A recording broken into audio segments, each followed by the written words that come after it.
do not make it harder to vote in Texas. We are determined to kill this bill in this special session. The Democrats wanted to just abandon their job, not do their job, but expect to get paid for it.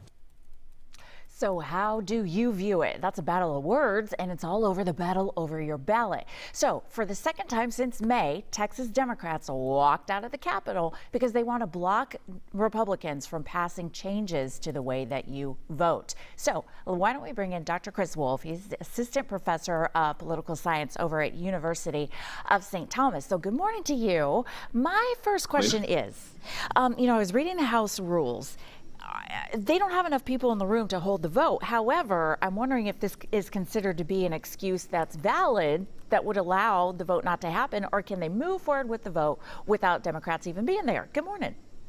Good morning. Yes, those are good questions. So yes, I mean, they have to have a quorum in order to conduct business. And so with the numbers that the Democrats have, they can't do it right now. And so it's you can think of this as similar to a filibuster strategy in the U.S. Senate or the Texas Senate, that to hold out for a group that does not have the majority, they can hold out in this way. And Democrats have done this in 2003, and then even before that in the Killer Bees incident in 1979.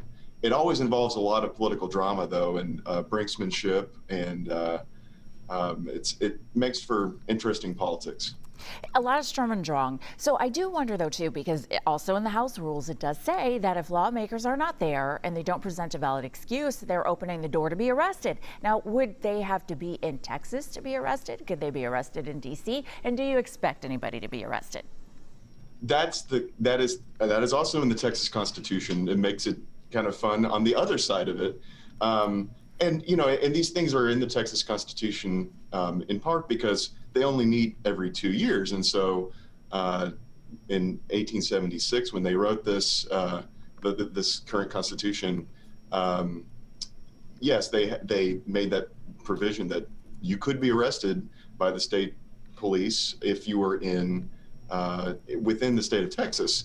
And so that's why in 2003, they went to Oklahoma or New Mexico. This is kind of a different optics with this particular holdout, in that they're going to Washington D.C., which is it's a little bit of cognitive dissonance. I think that probably the governor's trying to point out, in that this is state government and not federal. We're going to the federal government to say, change our law. Hey, Dr. Wolfe, I'm sorry, we're running out of time, but let me just ask you a last question. Do Democrats have, by this strategy, are they going to be successful by blocking this vote, or is Governor Abbott just going to keep calling them back until a vote gets done? So that's right.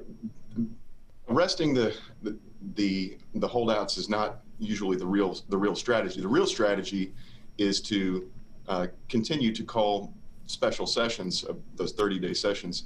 They can. Speaker of the House Phelan said that he was willing to do 100 of them if they had to, in order to pass the law on voting. And so kicking the can down the road. All right. That's the real strategy, yeah.